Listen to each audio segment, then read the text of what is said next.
Hey, welcome to another episode of the Coffee Break Podcast, where our mission is to share business ideas, practices, and strategies while we enjoy our cup of coffee. Today's guest is a return guest, Brian Parsley. He has recently come into some TikTok fame, and we're going to be talking about that. I don't think we've ever had an influencer, a TikTok influencer on our podcast before. We're going to be talking a little bit about that, kind of the background behind it. And then we're going to shift quickly into talking about business and adapting in a current environment and some of the things that he's seen from a business consulting standpoint. It's going to be a great conversation, so grab a cup of coffee and join us. We got so much to say. We got a podcast to make. We're sipping on lattes. And it's time for a coffee break. It's time for a coffee break. Oh, yeah. Well, Brian, welcome back. Second-time guest? Yes, that's a good thing. We'll see. It's better than my family Thanksgiving dinner where it was only a one and done. There you have it. BP, Brian Parsley. We're going to talk a little bit about TikTok. We're going to talk a little bit about social media, some of the stuff that you've been up to. But before we do that, it's rapid fire, 5 randomly selected questions just to get under your skin. Are you ready? I'm ready. All Go. right. What is the weirdest Wikipedia rabbit hole you've ever stumbled down? Oh, gosh. Last night, I was looking up the cast members of Undercover Billionaire. And next thing you know, I'm on their spouse's page, and then from there, I'm looking at their business. There you go. That's happens. So ironic. Yeah. That you said that, yeah. Crazy. All right, number 2, what is the first concert that you ever attended? Bad Company. Bad Company. I was in my, 18 maybe? Wow. Charleston, West Virginia. We got it. Very cool, very cool. Question number 3, what did you spend your first paycheck on? Probably food. I mean, when you say paycheck, when I was a teenager, I was making money, and I spent all my money at 5-Star Pizza. I don't even think they exist anymore. I would get a sub and a small beef pizza every day. I mean, obviously, it's caught up with me, but yeah, I used to do that. Number 4, what is your favorite useless fact? Now you got me stumped. A useless fact. I don't know, that most statistics are made up. Yeah, 76% of all statistics are made up on the spot. Sure. All right, last question, number 5. What is the biggest risk that you've ever taken? You know, it's interesting. Sometimes the biggest risk comes with the greatest outcomes, right? And when I moved to Charlotte, North Carolina, from West Virginia in 1994 with no job, no car. I borrowed a friend's car. He said, if it makes it, you can pay me $400. If it makes it. There you go. And stayed above my brother's garage. He had a little bonus room. I thought it was a room, but it technically is a bonus room. Yeah. And that was huge. No job, no nothing. Just came here with the dream for a better life. And you started working towards it. I got a job cutting chicken at Boston Market in Matthews, That's North right. Carolina. Yeah. And we talked a lot about that, I think, in the first episode. So we can definitely link that back. So I invited you back today for a very specific reason. I was scrolling through my Instagram stories. I don't know, it was a couple of weeks ago. And this popped up it was a repost on the Babylon Bee, but it was from Not the Bee. And it says, this dude made a mask of himself improperly wearing a mask just so he could troll people. And it popped up. I just kept clicking through, and I was like, hold on a second. Click back. I know that guy. That guy's been on our podcast. And so I sent you a message. I was like, that's pretty cool. We chatted a little bit about it, and here we are. So tell us a little bit about what in the world that this whole mask thing is about. Let me get into character. Okay, all right. Now that we're in character with the maskless mask, you can have a better understanding of exactly what we're talking about here. You know, it's interesting. I saw this online and bought it. It's a generic mask, and I said, that'd be kind of cool, right? And I started wearing it, and everybody kept saying, gosh, that's really cool. I thought you had your mask off, you know, and I thought, why don't I maybe film this? And, you know, I will say that from a LinkedIn and from an Instagram perspective, I have pretty good following, Twitter. But TikTok, I think I had, 220 followers and maybe like 18 of them were adults. Sure. And all I did was use that to just share some basic home video kind of stuff, right? Gotcha. Personal hobby things. Yep. And then I put that on there. I told my wife, I said, check this out. We just left. I got Chinese food, and I just did a little video. And I said, I bet you I'm going to get 500 views on this. This is going to be awesome. Yeah. An hour later, had 1,200. I said, I've hit a home run. Yeah. 2 hours later, 3.7 million. And then I thought, maybe I'm onto something. So I filmed the next one at a car dealership the next day. I've personally have had over 37 million views, but between all platforms, we're over. Well, it's in the hundreds of millions of views in about a 10-day period. Yeah, it's funny when I showed the snapshot to my wife, and she said, "I've seen that video." She's an avid watcher on TikTok, and so she had seen the video, and so it's been interesting. So, you know, we talk about social media, we talk about marketing and all these strategies, and I was trying to process all of these things together. Obviously this is funny. It's worked. It's gotten into some algorithms. A lot of people have seen it. What does this do? Does this help build the Brian Parsley brand? Is this helping you get more speaking engagements? Is this helping you get more consulting? Or is it just this is kind of an avenue to get connected to more people? I think that it's very juxtaposed to my corporate brand. Yeah.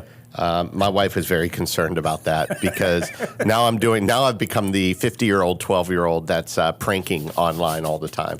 I put fake poo in the shower with my wife. She got proper upset. You can see that one on there. And I've also now put it on my Brian Parsley Speaker YouTube channel because I thought, because you know why I did that? I didn't even think about putting it on YouTube. And then I got somebody that forwarded me a YouTube video of my video with like 8.5 million views in a day. Yeah. And I'm like, geez, I'm missing my own boat to do that. But for me, I really didn't do this to try to drive anything. But I've always been a jokester. I've always been a prankster. I've always done this my whole life. It's just now all of a sudden people are seeing it, and I think it's kind of fun. And as it relates to business, I think we take things too serious. And now more than ever, going through 2020, the pandemic, it's nice to just kind of laugh and have some humor about things. My intent is never to make fun of whether you wear a mask or don't wear a mask. My whole thing is threading that needle to say we can laugh at each other, and it's going to be okay. It's intriguing to me. You know, I think a lot of people try to figure out how, social media and media marketing doesn't work unless you go viral, and that's a part of what happens when you just kind of hit the right algorithm. You get that immediate click with an audience and it gets shared, right? I mean, it just falls in. That's not the normal for everybody. I mean, you've been building a audience on social media for a long time, and it just all of a sudden happened with one. It reminds me back to, you remember the lady in I guess it was the London subway that was singing the guy would walk up to people on camera and say, finish this song and give a few pieces of lyric. And I read a story about her where she had been practicing singing. She had been singing in small clubs and all this stuff for her entire life and preparing. And when she was posed with that particular situation, it was just a natural response. It wasn't anything that she had to put on, and it wasn't anything that was structured. It just hit a home run. Connected the right person with the right audience. How much of that is kind of what you're seeing here, and then like what do you do with it from that point? Is it just, hey, this is the maskless dad at, in this kind of one and done, or is this kind of the start of something that you can use to build a bigger brand? Well, as it relates to my spirit and hope is that I like to make people laugh. Sure. And if you can make people laugh, you can break down barriers and walls. And they always say don't make fun of, politics and religion. And I kind of see myself, if you can thread that needle that I'm not taking sides with anyone, I think that it could have legs. Yeah. Otherwise, I'm the Chewbacca lady, and it's going to last 2 weeks, and that's okay also. Yeah. I certainly don't have any intentions for that. However, what I'm looking to do is, and here's a really interesting example. I had a lady send me a message on Instagram, and she said, I found your Instagram from your stupid mask video. And I came over, it's already starting with like this backhanded, compliment. And she said, but I've gone through several of your posts, and I realized that you're genuinely a really good man who wants to share a very good, positive message to the world. And for that, sir, you have a lifetime follower on Instagram. And I think that sometimes this is what's interesting. We judge other people based on what we believe they're saying or what we hear, but we always want to be judged on our intent. And I just thought, imagine what's possible if we would suspend the prejudging of anybody until we understand the woman or the man or whomever to say what's their real agenda here.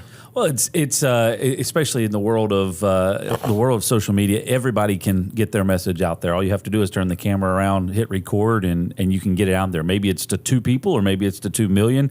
Who knows? Because of a lot of algorithms and the way things kind of fall in place. Unless you've already been working for many, many, many, many years to build a message. Yeah, you're familiar with Mr. Beast on YouTube. Just like he's been crushing it for 10 years to build 40 million subscribers. And so it's like, man, he just blew up overnight over 10 years. Yeah, and it's the same thing even with, I do seminars and people say, gosh, I want to do that for a living, or I want to speak, and then, of course, I do coaching. And I say, wonderful. I started when I was 13 and I'm 50. Yeah. And I didn't get paid my first time until I was in my, middle 30s, lower 30s. So most people are not willing to put in, the effort to do that.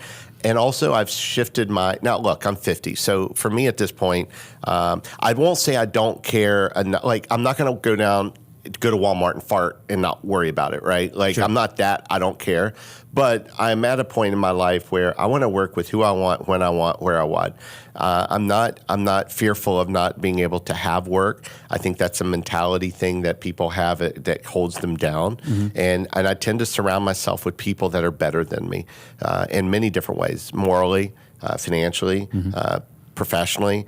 And what that does is it ups your game, but you have to suspend ego around that. And a lot of us are very fearful of that, of not being good enough. What if I fail? What if they judge me? And I really don't care at this point. Only thing I care about is do the best I can. I'm human. I fail people. I know I will continue to do that. But certainly for me, I know where my heart is, and I know that's maybe not what is popular to say, but I want to continue to, if I can help other people, regardless of money, that to me is, and if that means wearing a stupid mask to get an audience to go check out my Instagram, to tell somebody to say, hey, this made a huge difference in my life. One other quick one, had a message from someone, a lady who said that she'd been suffering through depression and found it difficult to, was questioning even her, living. Yeah. And she said, I was on TikTok and I ran across your videos and it made me laugh out loud for the first time in years. And I'm an unlicensed psychologist, obviously. Yeah. So I'm very careful responding to that. But I just, again, showed her gratitude and said, look, there's so many people you can talk to, and I would encourage you. And maybe this is a sign that there is, something more and potential in your life. And, and she wrote back, you have no idea what this means. Thank you. Now, look, whether it's true or not, I don't know. I see that as, and this is my maybe thing that I can share with you and the listeners. Never ignore small cues in your life. You just don't know. Yeah. A small cue could be negative. Can you believe I hit every red light? But what you didn't know was the truck that was going to hit you. And the little cues that, and it doesn't have to be public. Like I'm sharing that as an example, but where I do get irritated is on TikTok or Instagram, and these people are like going, I'm going to go out and feed some homeless. I'm like, oh, that's awesome. And it's like, hello, sir. Yeah. How do you like the taste of that hamburger I bought you? Yeah. To me, that's almost panderizing it to a point where it negates the good deed. Yeah. Although I do believe it's important for people to constantly remind us that we have an obligation to serve others. Sure. Can turn into disingenuous activity. Can you copy this key? That's a question we get asked about 3,422 times a year.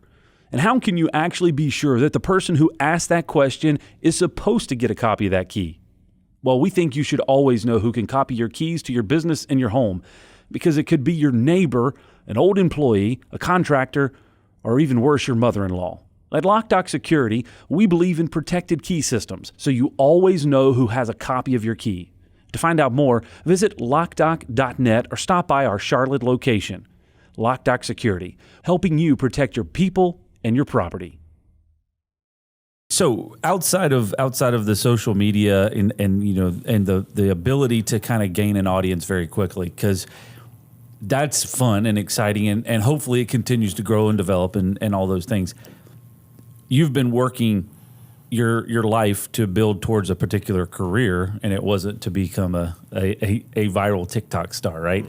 It was to impact people. Outside of that, you're a business consultant, you speaker. You've garnered a lot of other notoriety over the years outside of a humorous video on TikTok. How can you bring those two worlds together? Are they two separate things, or is it a way to collide those things and make a bigger impact? Yeah, and when I mentioned earlier, I've been very lucky over the years. I've made millions of dollars doing what I love most, which is entertaining people in a corporate way. If I did some of those things on stage in a corporate environment, I may be, seen as a little bit too immature, right? I think they're mutually exclusive. But I do believe there is an opportunity to leverage being known as a prankster, but then seeing the other side. Because deep down, don't we all really want to be silly? Don't we all really want to be a kid again? Mm-hmm. And we're told by society we just can't do that. You're supposed to work and have 2.7 children and 2 cars and a home so that you can work really hard, retire, live 9 years, and die. Mm-hmm. That's kind of what, and we think that's the norm. Yeah. And I really believe that if we can do that and show some social proof that you can be immature or be your true self. And if you're not immature, don't be immature. But if that's who I am, I would much rather be who I am. And if you don't care for that, that's, you're right. And that's the whole thing. And there was someone that I talked to on I replied to almost every single comment I can. Mm-hmm. And she was very critical on me. And I just said, but you know what? I respect you. Mm-hmm. I appreciate you saying that, and I respect your opinion because that's what this country's all about, especially in America. We don't have to agree. But I do respect that. And I think when we change that narrative and show people that, we're not just talking, but we're really walking that, I think that's when we're going to have huge change. It's intriguing to me, and I mentioned this on the previous podcast that, I reached out to you. Your phone number was on your Instagram. You answered the phone immediately. I think that's not something that I see you doing just to try to create an audience. It's something that is uniquely innate to you. I mean, when I sent you a message about what I'd seen on Instagram, I got an immediate response from you. That's just kind of part of what you do. It's who I am. Being available, right? 24/7. And people are shocked. And even some of these strangers, as easy as, where did you get that mask? Yeah. Which I put the link on my Instagram bio because there was getting so many of them. Yeah. But I respond to every single one. And people are like, I'm shocked that you actually did it. It was a shot in the dark. Yeah, and because it's unique, right? Not everybody does that. You get to a certain point of I don't know what it would be, notoriety or whatever, and people just don't respond. They just totally ignore it, and it kind of can turn people off. So in that note, I want to kind of shift a little bit because social media is always of an intrigue to me. And I don't think that there's a way to specifically craft a viral video. We've talked about that before. It's just kind of taking an opportunity when it's there and making the most of it, right? And had you just done something like shot this video and then shared it just with a group of friends on a text message thread, then that's where it lies. Like that's the mass extent of it. So being intentional about what you're sharing, right? So and where you're sharing it. When you do that, what are the results of it? So flip that on business side of things from a social media standpoint. How can businesses take something? If it's TikTok, if it's Instagram, Facebook, LinkedIn, whatever, taking their message and sharing it with an audience that's looking for that information? If it's funny, if it's informative, whatever the case may be, how does somebody just be mindful of those opportunities that are there and actually put themselves out there, because that's ultimately what you did.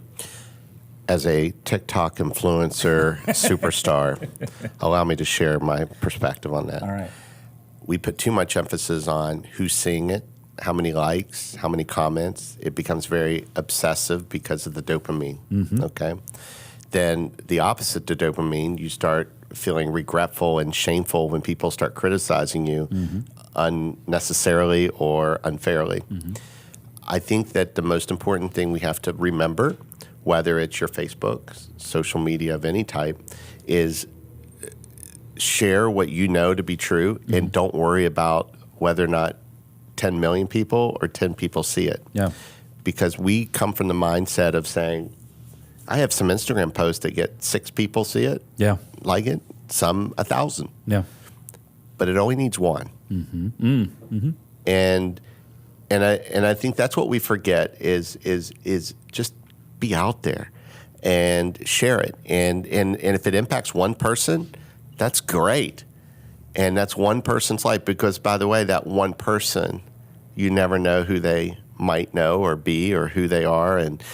But I think here's the other thing. Do things with the intent to just serve and give without expectation in return. I know that seems like such a hoity-toity hippie talk. Yeah. But truly, that's the way it is. Like, you said, hey, come down and do the podcast. You going to pay me? I'm an influencer now. No, yeah. But my point is that I'm like, man, if I can make it happen for this guy, and if I could help him, Yeah. why would I not want to do that? It's my obligation as a human. And I think that we look and find for ways to serve. Here's another great thing. Gentleman sent me a message, said, hey, I saw your TikTok. I'm 24. I work at a local bank. I'm an analyst. I feel stuck in my job. I know this is a long shot, but I'm looking for somebody to maybe mentor me. Yeah. I immediately reached out to him. We've spoken. We're going to meet, and I'm giving him some ideas and best practices that I wish I had when I was 24. Sure. So does that make it worthwhile to do all the silly stuff? No. Absolutely. And he said, I've reached out to many people, and you're the only one that's responded. Yeah. And so even for him, persistence.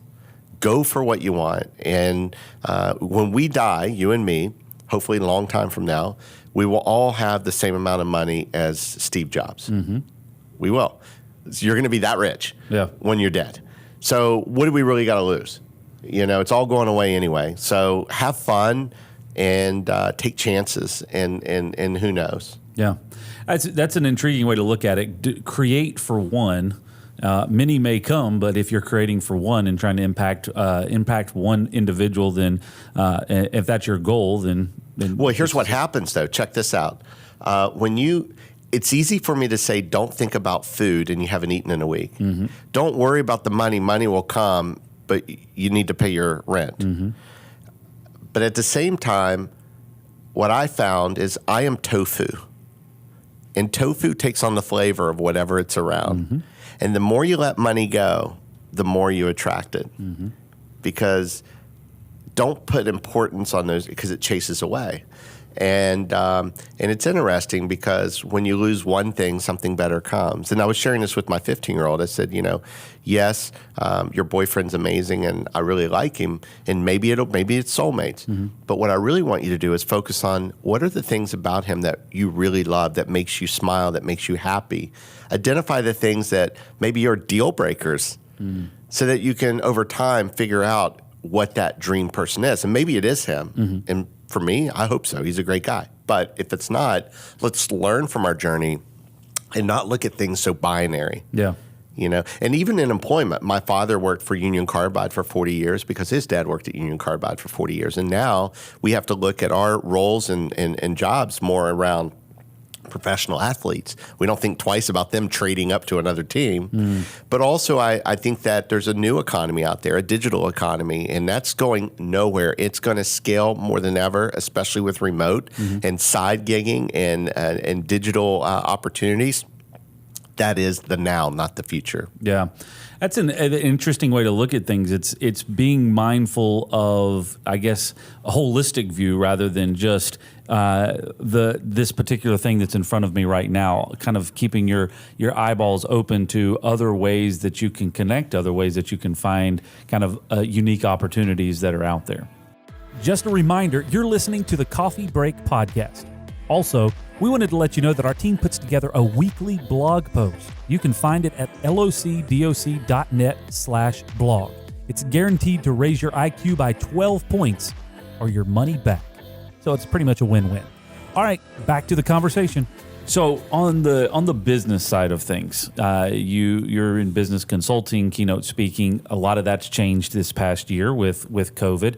I guess one of my questions on that would be, as you're talking with businesses, how are you seeing things being adjusted right now? What are people doing? I know in our business we've had some shifts and some pivots, right? Not to overuse that word, but we've had to adjust some things in the last 12 months.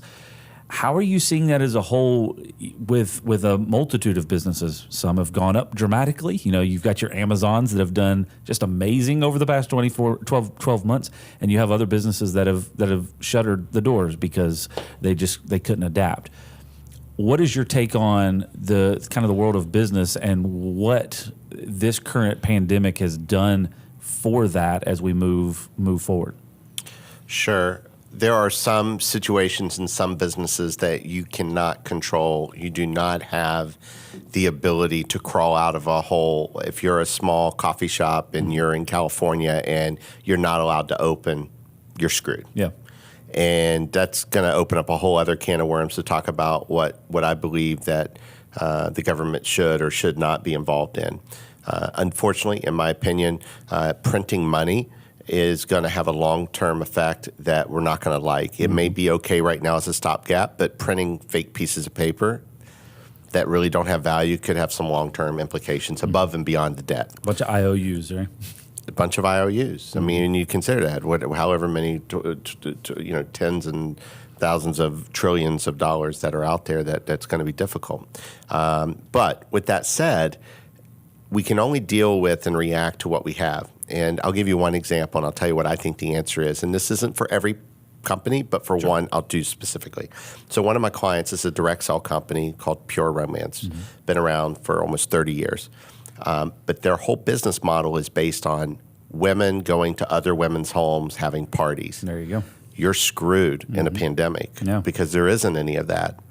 Their leader, his name is Chris Ciccinelli, and he's actually releasing a book this April. I saw a pre-release. It's pretty phenomenal. And he is a brilliant man who has taken this company literally for $12 million business 15 years ago, 18 years ago. And I've been working with him since 2007 to almost $500 million. Okay? How did he do that? I remember sitting down with him in a group last February, and he said, look, this could get bad. This could lock us down, and we're not going to be victims in this. We're going to change how we do business. We're going to adapt to a new way of working. He went to social selling, private Zoom pages, private Facebook pages, and created a model to where anybody could do a side hustle. So instead of having to hold inventory to do what's called social selling, they fulfill all the orders for you. You get paid a 30% kickback for everybody that uses your link. It's like affiliate marketing almost. Sure. And we help more women and their families in the last 12 months to earn more money than they were making traditionally through this new concept, right? Yep. He's very unique. He's a unicorn in a way because he doesn't allow challenges to prevent him from growing or scaling what he knows to be true, and he's very passionate about that business. But you have, and I have other clients that are doing very similar to that. And I think there's a client I have, mentors.com, and they're getting ready to launch their new program to where you and me could go there and find mentors. We could find a Chris. We can find a professional in any genre, and whether we want to invest 5 minutes or an hour of their time with us, we can do that. Yeah. And how much would that be worth for all of us. I want career advice. I want some marketing ideas. I want, do that. And it's right there at your fingertips. And again, these organizations have adapted to the changing economy, and they're going to be, we're going to look back like your friend, and we're going to say, gosh, you're lucky. But really what they don't see is the willingness to be fast and the necessity to be flexible. Yeah. And if you could do those two things, go as fast as you can and be flexible as you can, you'll be shocked at the progress, or if you're from the UK, the progress. That you're going to be able to achieve. So the question is, what's the unique common denominator there? You just used the word adapt. What's the unique common denominator across the business world that the people that have been able to either sustain or grow versus going backwards, outside of government interference, but outside of that, what is the common denominator associated with that? So I was sharing with you mentors.com. It's Jay Kubasek and Stuart Ross are the founders. And Stuart Ross, he's from the UK. He's actually in Dubai right now, working and living. And I was on a call with him last Friday, and he said, people that are not afraid to fail forward. It's a very interesting concept. He's like, it's okay to fail. Accept that. Just fail forward, learn from that, and move on. And I think we get paralyzed in our own insecurities of the what ifs. What if this happens? What if that happens? And that prevents you from achieving your real opportunity.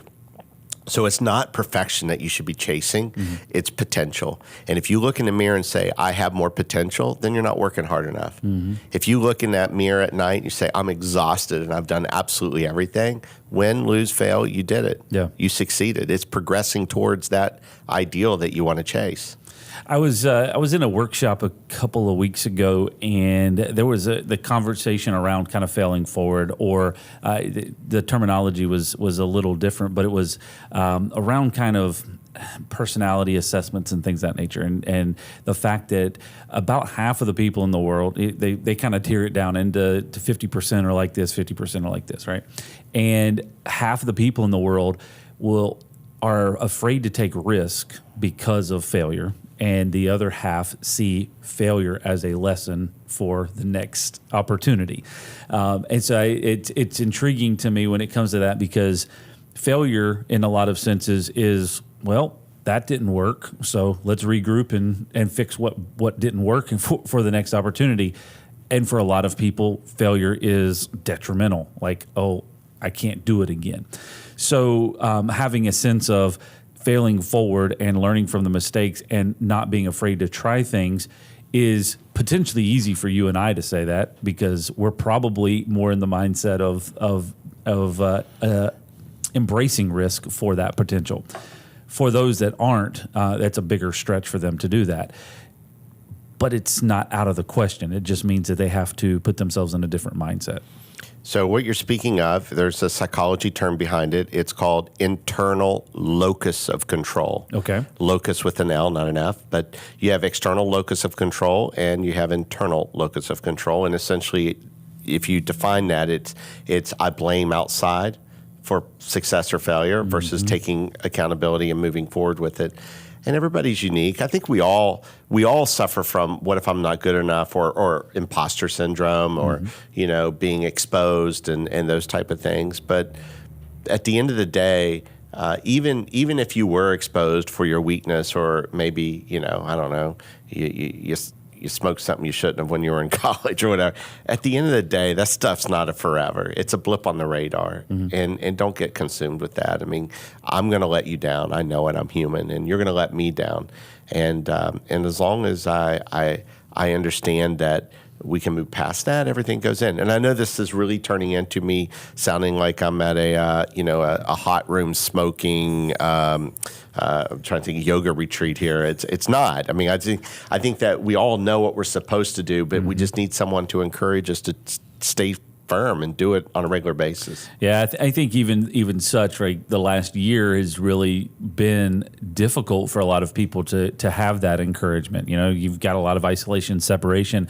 So then people ultimately just kind of get into their own thoughts. And if they're not being proactive with connecting with other people and having that positive, encouraging atmosphere around them, then they can start to believe those types of things, right? So making sure that you're focusing on not being afraid to take risk or not being afraid to work through things, but it's also from an encouragement standpoint, the people that you're around, kind of like what you were talking earlier about being tofu. Yeah, and look, I mean, people can.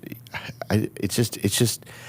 I find that whether it's mask or the wall or whatever, you're going to have these juxtapositions of opinions. Oh, yeah. And you're going to have people that are extremely argumentative. I have a friend that's so far left, he made Trump look like, a liberal, like really far, hated everybody. Yeah. And I have friends on the other side that are so far right, whatever. And again, I respect them as people. Yeah. And because they are both really good people. And when both of them said, "What are you going to do when this person's elected?" I said the same thing. They're our president. Mm-hmm. I'll respect that. I'll never respect it. Well, that's your right. Mm-hmm. As long as you vote, that's all that matters. Yeah. And we have to respect that process. And the same thing is true with being immature or doing TikTok videos or pranks or, if you don't want to go to my page because you don't like the way I did my thing. Don't. Yeah. That's the beautiful thing about this world. There are billions of people out there, and I only need a few to make a living. That's all I care about is serve and make enough to enjoy. Most definitely. Well, I guess the last question I have for you is, do you have a brand deal for the mask? A brand deal? Yeah. I kind of missed a curve on that. I've tried to get them to give me an affiliate link right when I posted it, and they're like, "Well, we don't do that." And they're good guys. We eventually talked, and I do have an affiliate link, but I think that ship sailed. It's not really.